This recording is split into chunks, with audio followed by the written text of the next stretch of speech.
Kick his ass. You probably have a better chance of kicking his ass than Dad's ass.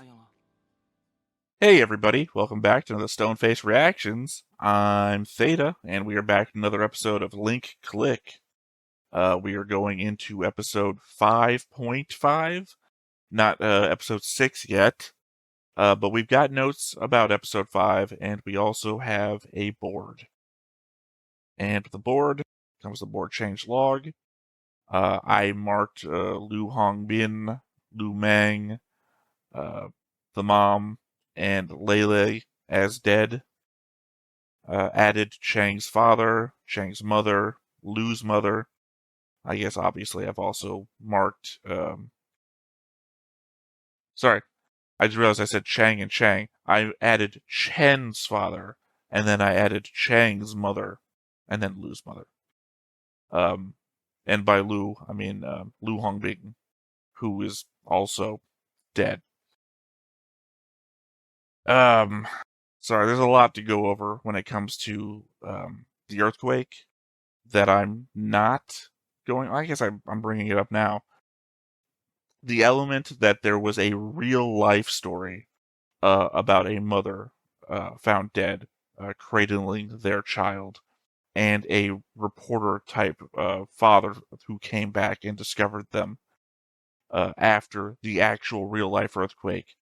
That you could consider that episode to be modeled after, which makes it, all that much sadder. This isn't even my notes. This is just me recalling things that I've read after the fact, because of that goddamn episode. Anyway, my notes. When Lu is going over the node concept again, I can't help but think back to Emma. I don't know. Everything always comes back to Emma for me. Chang changed the timeline with one text. Emma veered off course and got killed.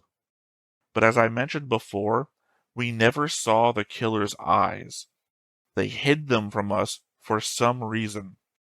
The only reason I can think to do so, unless it's a character we are supposed to know, is if they have golden eyes, implying that someone is leaping back in time through them. Could it be that the timeline where Emma lives and has a better future is also a worse future for everyone else, and Lu or Chang have to kill her? Or, my original thought, that someone else is also doing this thing, and they have killed her to make sure that no node is affected. Based on how things happen, it would have to be some future version of the characters if so. But then, the way this episode ends, it certainly implies that it could just be a serial killer on the loose. This is just a hanging thread that I keep thinking about. I mean, I completely understand Chang's position more than Lu's. In fact, Lu is the one in the position to lose everything if Chang changes the past. The argument being made is that the present that we know will cease to exist and be replaced by a new present caused by whatever changes in the timeline occur by the people having survived that earthquake. The butterfly effect of changes cascading from one to another. The thing is, who is to say which now is the more valid now? Lu is biased because he lives in this now. If anything changes to affect any meaningful choices in his life, then he ceases to be this Lu and becomes whatever Lu those choices result in. Maybe having died, maybe having never met Chang, who knows? Hell, even Chang isn't immune. Whatever he changes will affect him as well. We've seen no evidence that he's immune to causality, beyond maybe the conceit that his clients still pay him, by which I mean Chen, having gotten to say the words to his loved ones, had said those words and wouldn't have needed to hire Lu and Chang. But since he pays them after having done the job, that seems to imply that they are exempt from that particular paradox. My point is, unless Lou knows everything that is changed by saving people, then who is to say that we shouldn't save people that could be saved? What is the over-under on a human life? Does a change of experience mean you should let people die? Is it math? If we save these 10 people, 11 people will die in the new timeline? Hell, the conspiracy brain I have going on with the whole Emma thing, if we save these people, will some other force come along to kill them anyway? I guess the argument is that Shen's daughter might not have been born had he not lived through the experiences that he had lived through. But at the same time, who's to say Shen and Lu Meng wouldn't have had a daughter? A daughter that you are equally denying existence to by not saving Lu Meng? I'm not sure what the morality of time travel is. But on instinct, I'm going to say that the moral thing to do is to save people when they are right in front of you, able to be saved. I'm sure there is no end of philosophical discussion that could be had on such a matter.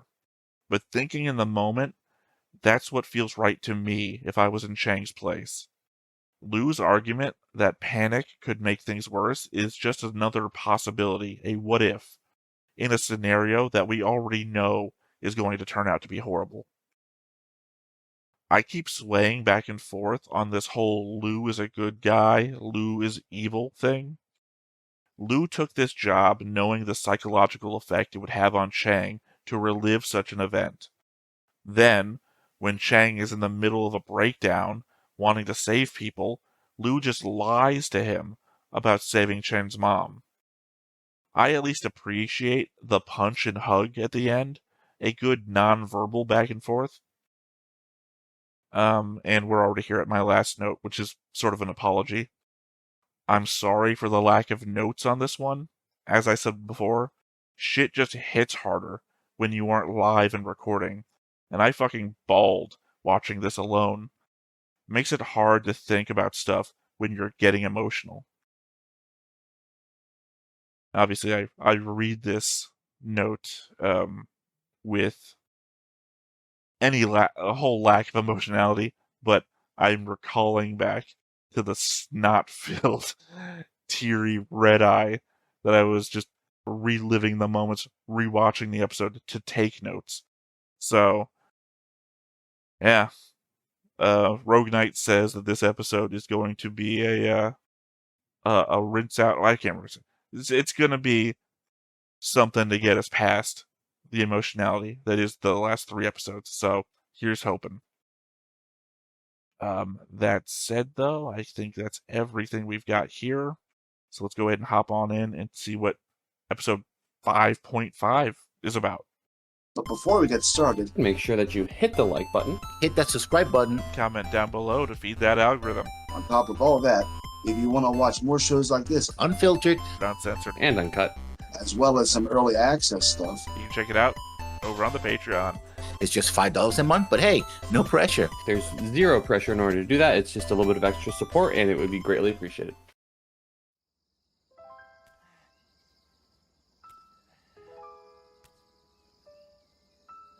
And just want to point out that Rogue Knight says that this takes place before episode 3. So before the last arc that we saw.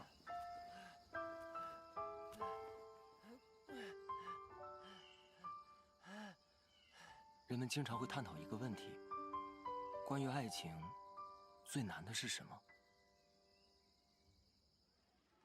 哎，这个月处女座要倒大霉了，诸事不顺。沙家，你要 Is that popular in China? Astrology? 可以辟邪挡煞。下了课，要不我陪你去逛逛？哇，这个月摩羯会遇到真命天子。I'm an Aquarius, by the way, if that matters to anybody. 哎，刘思文，你生日不是1月2号吗？是不是摩羯的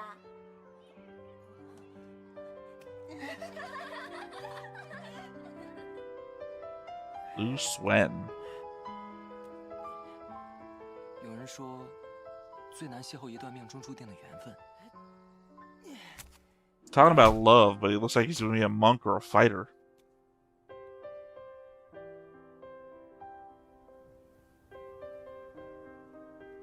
也有人说，最难是表白的勇气。 Talk to Chen. What's Chen's whole thing?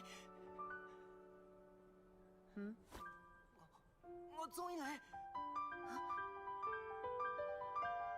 The oddity that you said that to her after you called her 而 sis. 现在，挡在我面前的，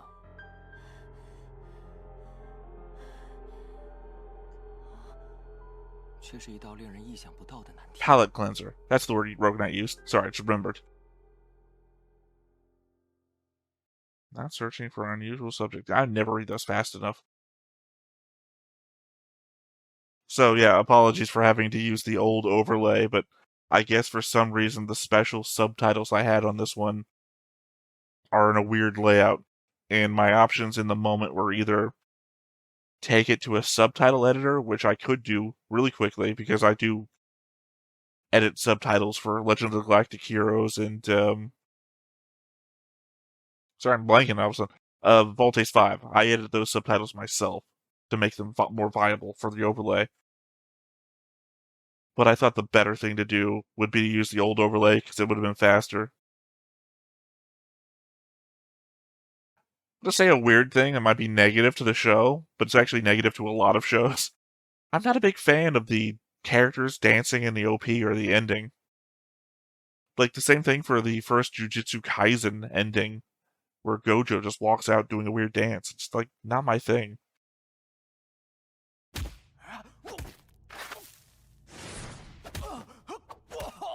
They're clearly playing a video game together.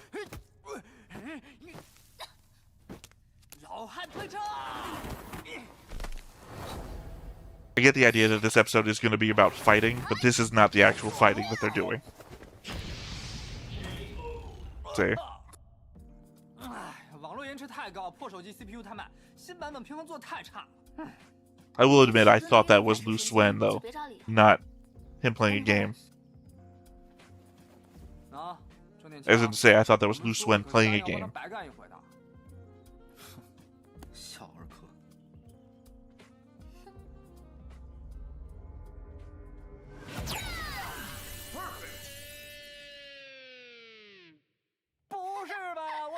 Oh, I thought this was going to go into Lu's previous thing about being challenged with a game and then changing the game. 好男不跟你斗。完了，就你们俩的操作，这次委托任务我看是悬了。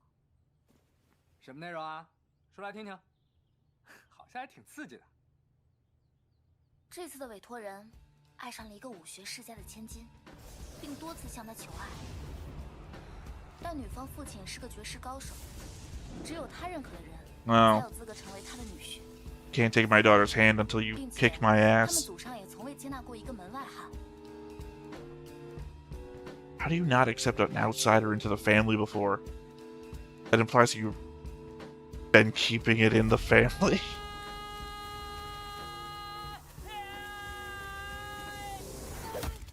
委托人为此习武挑战，但皆以失败告终。究其原因，那位绝世高手有一套独门绝技，委托人始终都无法参透其中奥妙。 Well, I mean, we don't need to know he has a unique set of skills. He's a master. 迎娶心上人。如光，这不就是你一眼看穿的事儿吗？做不到。这是某次比武前他们的合影。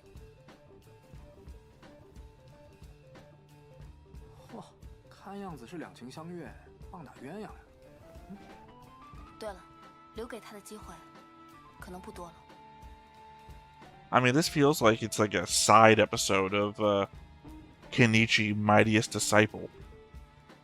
哎，你预知完照片中12小时后将会发生的事情，不就能看清那位老师傅的套路了吗？这么直观的细节，还是需要你亲临现场，成为我的眼睛。啊，好吧，谁让我们比？ So even though he knows the whole 12-hour period, he can't see like the individual 准备， punches coming.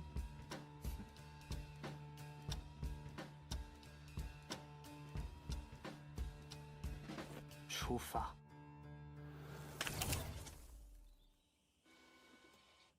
嘿嘿，高奏凯歌前，先来张订婚照。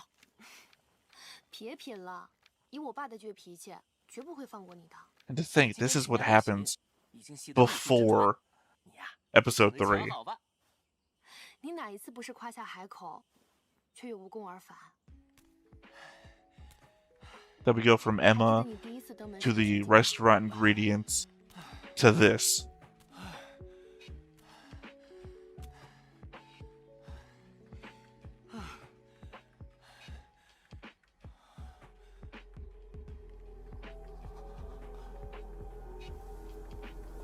I mean, it doesn't help that you literally get tired out before you even go to fight him.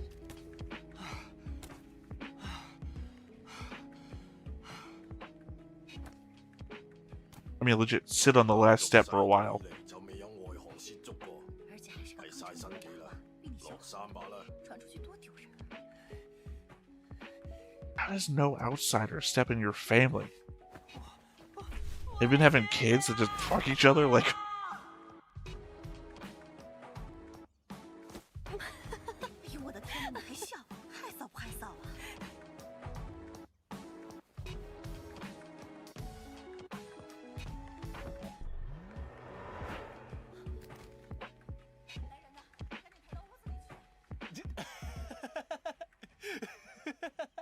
程小石，控制下自己。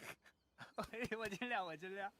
这个经历也太……这次可别再喊了， I mean, again, he just gets 不许！ 这话又不是我先说的。 tired out before he even gets there. 你怎么还把这老古董藏着？赶紧删了！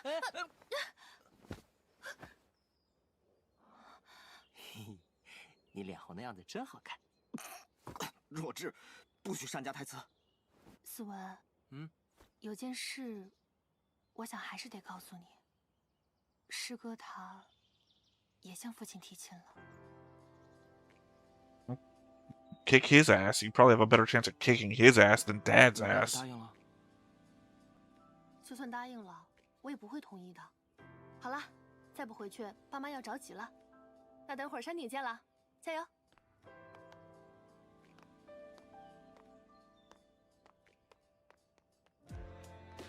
怪不得乔玲说，留给他的机会可能不多了。程小石，你应该知道， So 同样的照片无法 I didn't 重 get the 复使用 time frame of this. Is this happening contemporarily? Like, how's the guy not have many chances left? This was in the past. So is this like a picture he took 12 hours ago? 乔玲哪儿接的坑爹任务啊？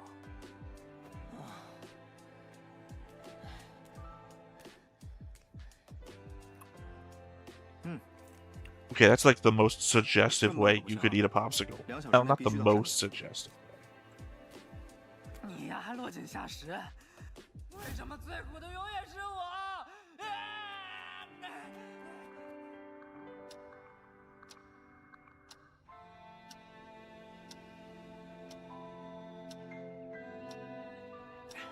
？I mean, that didn't bode well if he gets to the top and has to fight. 如果人死哪儿去了？啊？你到哪儿了？我快到顶了，然后怎么着？停！你到早了，千万别再动。又喺邊度學埋啲旁門左道嘅招數？ To rest. 时间到，喊，拼命的喊！不要！我来亲你了！夠啦夠啦，年年都係 Is the trick just to not pass out this time? 这次我一定要打赢你。第一，你唔係習武之輩，門不當戶不對；第二，子弟戀啲咁不倫不類嘅嘢，我到死都唔會承認。左掌前探，重心前倾，右拳護心。反了，左右搞反了。連基本站樁都搞錯，成何體統啊！出左手，往上格打。 I mean, it doesn't help that apparently Chang has no 平时打球不是 fighting experience. 现在反应那么迟钝。别坐地上了，赶紧起来。小心，别起那么高，往下走。右脚往后撤，挥右拳牵住，身体重心放低。 I guess it's hard to do something immediately when somebody does to do it. 嗡嗡头都炸了。你得听仔细才能跟得上。你只预报攻击方向就行，其他的我能搞定。 Also, Lou has to say it before the other guy does the thing. 岳父，我这是无招胜有招，你来。衰仔，不知天高地厚。右边，还是右边，下，左。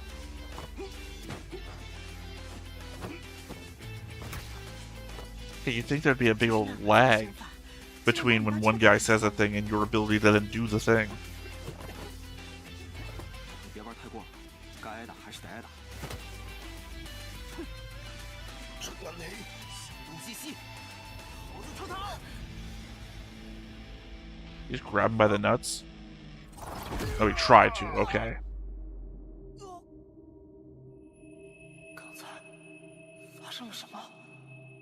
这就是委托人一直无法破解的杀招吗？ What, an uppercut? He hasn't been able to figure out an uppercut? 再来一次，一定能看清楚。师傅的这招，我学了10年。徒儿喜欢欧阳很久了，还请师傅准了这门亲事。而家先嚟提親，即係胸有成竹咁話啦。 Also, was this the run-in 試過翻2招啦。 that he was currently doing where he gets... No, never mind.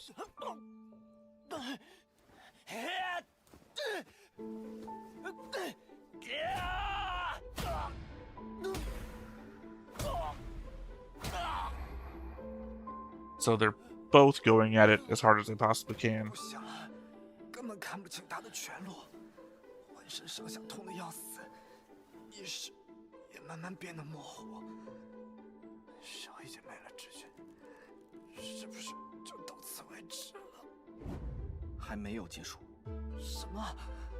明明身体已经伤得那么严重，怎么可能再打？ He's motivated. 即是曾经发生过的。 真的已经到极限了，到底是什么支 The 撑 problem 他 with 再站起 getting 来 help from somebody who's not as motivated as you're motivated.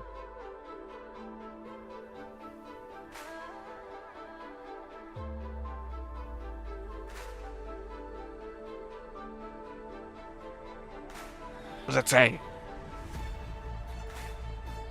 Is it seeing yourself together as old people?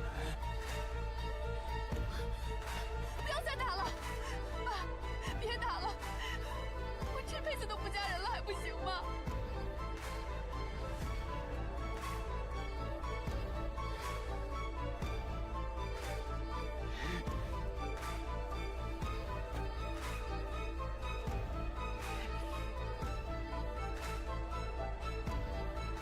I mean, it'd be great for me if he just Johnny Caged him right now.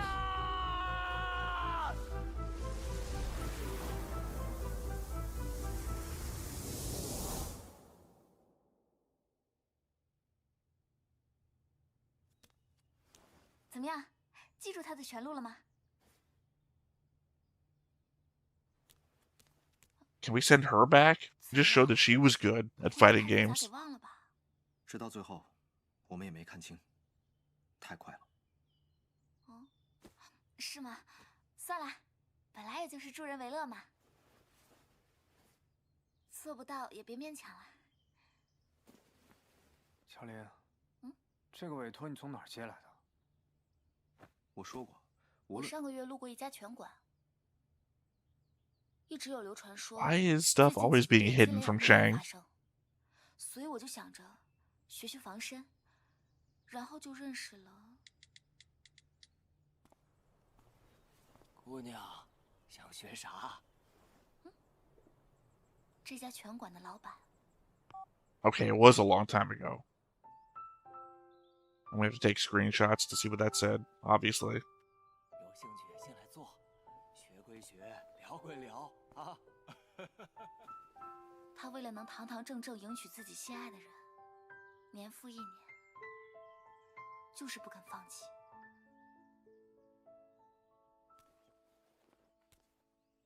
女方父亲嫌他不是学武的，门不当户不对，他就刻苦修行，还自己开了拳馆。How is the old man still 大家 alive? 嘲笑他和女方家庭顽固不化，都什么时代了，还要为一个名分拉拉扯扯一辈子。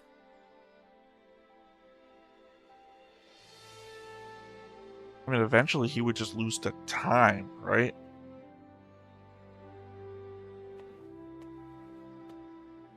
翻去吧啦，睇怕佢係唔會再嚟噶啦。唉，啲無謂人卒之都唔嚟啦，但係應該喺度嘅人。You killed? 师傅，别打 No. 我认输，我认输。反而早早退場。 Then why haven't you, like, seen the value in this guy's persistence versus the guy you wanted who quit so easily? 哎，你不是说不问将来的吗？哼，我来是为了看住你。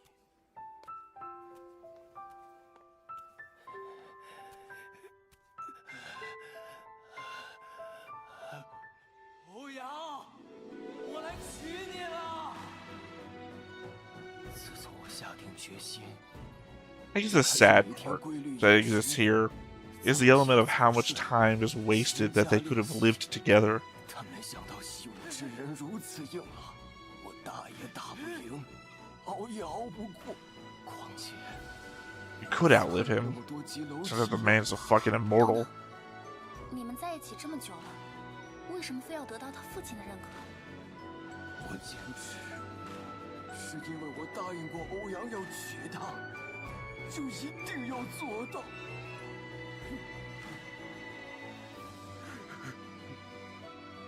我有个办法，可不可以试试？ Unfortunately, it just didn't succeed in the past, though.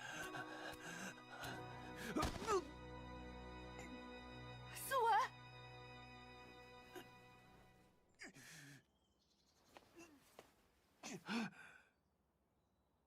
明年能不能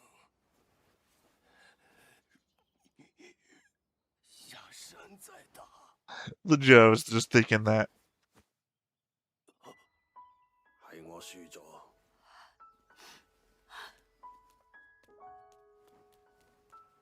God damn it, old man. You should have given up 50 years ago.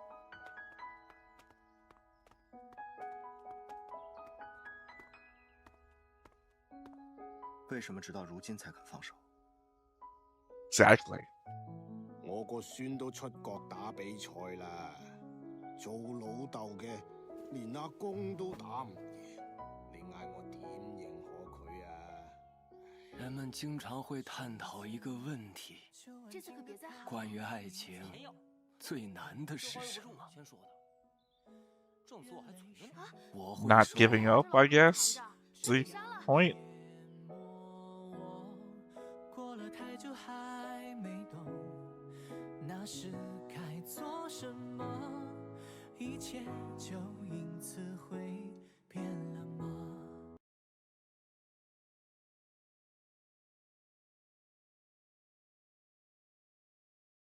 God damn it, subtitles, you're failing me.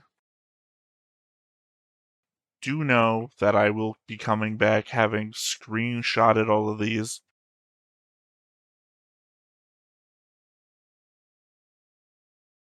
Because what I assume I'm looking at here is the real life story of somebody involved in, sorry, I was reading the English of the picture. What I assume to be the real life story of somebody involved in the making of the show to align with the thing that we just saw in the episode. Unfortunately, I'm just not going to have the adequate response to this because I don't know what's being said.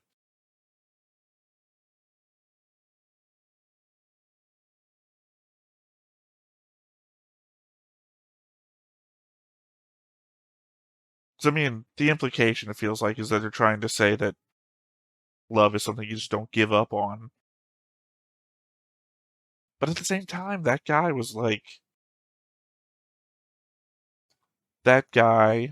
was able to spend time with her outside of the challenges.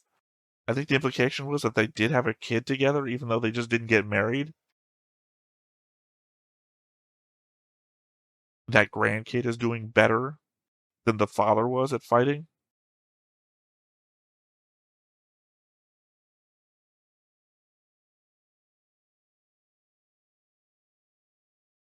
Because I'll just read this out over the black screen credits that's happening. Rogue Knight says, also, I kind of disliked this episode until I realized what the dad meant. They got together and even had children, but never got officially married, which is what I was saying a second ago. So they didn't waste their life per se. Never mind. You are saying it right now. Never mind. Okay.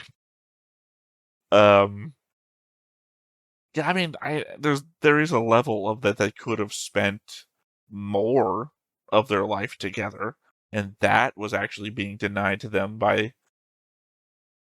I guess I don't know. I don't know how much was he only denying them marriage, to the point that they did spend exactly as much time together as they could have. In which case, there is no melancholy aspect to this, other than the fact of once a year I got my ass kicked by your dad. And in which case, that just becomes a tradition. We have a tradition that your dad kicks my ass.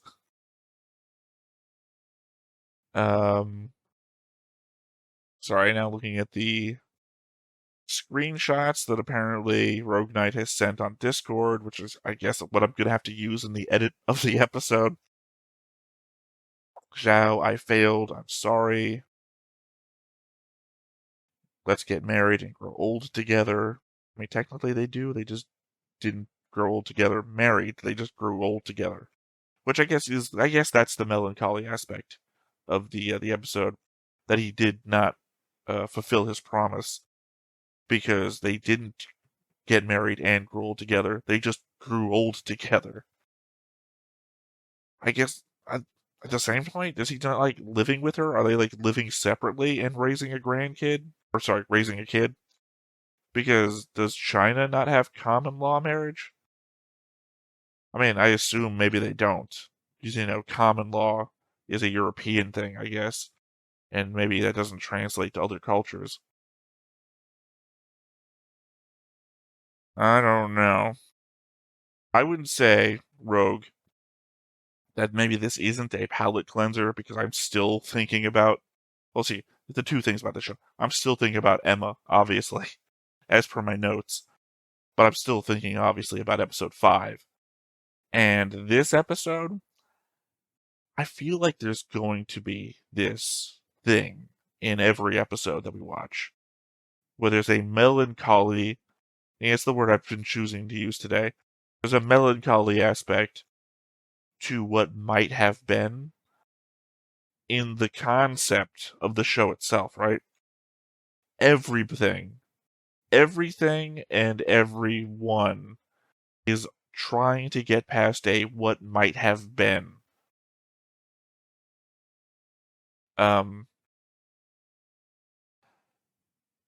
A what might have been scenario. And that is the melancholy once you find out what their current lives are. Rogue Knight is saying, you will notice on rewatch, but we got a new lore law. You can only use a photo once. I don't think that matters. To a previous note that I had made, I think in episode 2, I brought up the concept because we had them taking pictures together, because obviously you jump into the point where the picture's being taken, which means that you have a camera on hand. So if you can keep that camera on hand, you can take a picture 11 hours and 59 minutes later. Then that's a picture that exists, and you can jump into that picture. Now, granted, if you're not... Sorry, I'm trying to think now. Summertime Rendering. Summertime Rendering was a show where every time this kid gets killed, he goes back a certain amount of time to the point where he starts from again every time something goes wrong. Except he runs out of time every time he goes back, right? So First time he gets killed, he goes back to the first point. Next time he gets killed, he's on a boat the first time. He's on the dock the next time. Then he's closer to his house the next time. Like, the idea is that he's slowly running out of time to the point where eventually his death and the point he goes back to will be the same time. Same thing here. You start with a camera in hand or nearest to the photo taking device because that's the point you enter the scene in. Just keep taking pictures. Jump into those pictures. So long as the thing that you need to change isn't immediately about to happen, you've got more points of entry. So I don't think the rule of you can only use a photo once is going to be a big deal unless we start jumping backwards into like original photos, right? Like where the guy taking the photo has to set up for like half an hour before the photo can get taken, in which case there's not going to be a lot of photo options for you. I feel like this is going to be the least amongst the lore law, what you're calling. So obviously, the other problem I have is Lou and his node rule thing, because Lou is making up the rules about what we can do, and that led to not saving anybody come episode 5, right? So there's other rules that are problematic, more so than the rules that prevent us from doing stuff. Obviously, Lou prevents us from doing more stuff than the rules would prevent us from doing. So yeah. I just have to move past the melancholy aspect of what might have been, because that's the thing we all do, right? I very specifically, and this is probably my last tangent before we finish this off, I very much remember reading the book World War Z, and the thing in one of the stories in that is don't look at the zombies and wonder how they became a zombie, right? Because getting yourself distracted with wondering about somebody else's life is going to get you turned into a zombie. You're going to get bitten, killed, overrun, whatever. Don't worry about their what ifs. Worry about your own what ifs. So, yeah. Again, just something I'm going to have to move past when it comes to this show. The melancholy nature of every setup. No one is saying, can you jump into my picture, go into my past, and don't change anything because I'm exactly happy. So I guess, sorry, I said that was my last tangent, but now I'm just thinking, because again, everything comes back to Emma, right? They used Emma's picture to get the information that they wanted, but there was zero indication that Emma herself consented to anything. They used just some random person's image on an Instagram thing that they took that was within the time period for some other client. So they effectively kidnapped Emma, like, because, they occupied her body. They did things against her will for 12 hours, and then that got her killed. Because, when Chen comes by, he's like, here's a picture, do this thing for me in the past, right? I guess the ingredient lady, he actually occupied the other girl. He didn't occupy her. There's a weird aspect of that that's just occurring to me that I didn't consider before about the fact that they're quantum leap. Nobody ever asked to be quantum leaped into. They just got it done. Never mind. Anyway, maybe this is something I'll write notes about later. For now, though, I think we're done with this episode. So once again, I have been Theta. This has been Stoneface Reactions, and we will catch you next time. Bye-bye. Hey everybody, thanks for watching another Stoneface Reactions. If you have an idea of another video we could go ahead and watch, go ahead and put it in the comments down below and we'll add it to the wheel. Be sure to like, comment, and subscribe and let us know what you thought about this video and what parts you liked. And until then, we'll see you next time. Is this too goofy?